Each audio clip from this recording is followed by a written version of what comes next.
তোর পথে যে ক্লান্ত হয়ে গেছে, তোর মা ঘুমিয়ে পড়েছে, তোর মা ওই আকাশে তারা হয়ে গেছে, তারপরে আমার সব চলে গেল। খালি খালি এই চিঠিটা এড়িয়ে গেল।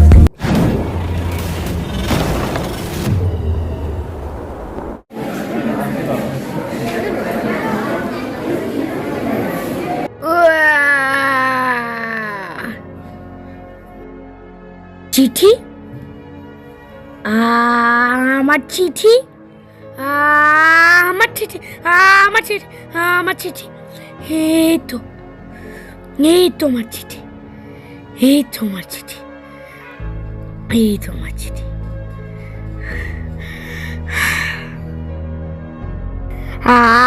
আপনারা কি জানেন এই চিঠিটা কে লিখেছে?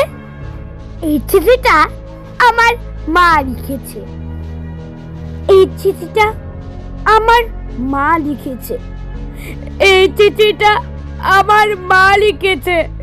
মা মা মা মা।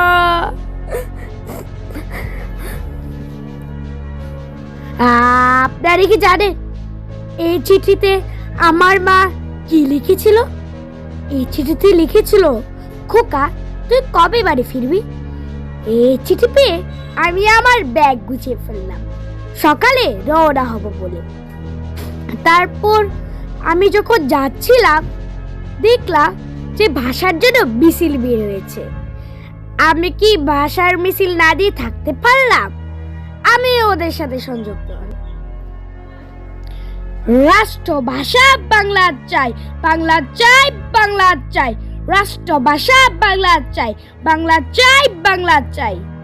হঠাৎ ছুটাছুটি, রক্তারক্তি, আমার বন্ধুর মাথায় গুলি লাগলো। আমার বন্ধু আর ওইখানেই শহীদ হয়ে গেল। আমার গুলি লাগলো পায়ে। পুলিশরা আমায় টেনে হিঁচড়ে জেলখানায় নিয়ে গেল। জেলখানায় বসে বসে আমার মায়ের জন্য অনেক কষ্ট হচ্ছে। কবে যে মায়ের সাথে দেখা হবে? আমি বসে বসে দিন গুনলাম, রাত গুনলাম, মাস গুনলাম, বছর গুনলাম। একদিন আমার ছুটি হয়ে গেল। আমি ছুটি মায়ের কাছে গেলাম। মা, ও মা, মা, ও মা, মা, ও মা। তারপর দেখলাম মার আগের মতো আমার পথ চেয়ে নেই।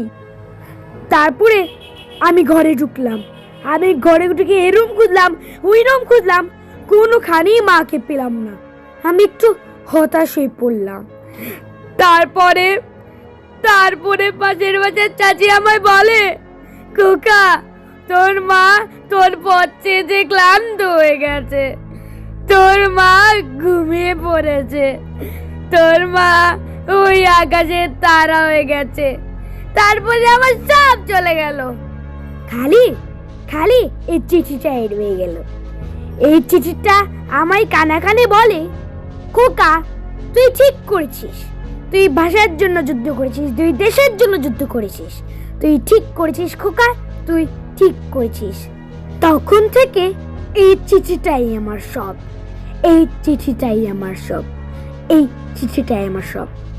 ধন্যবাদ।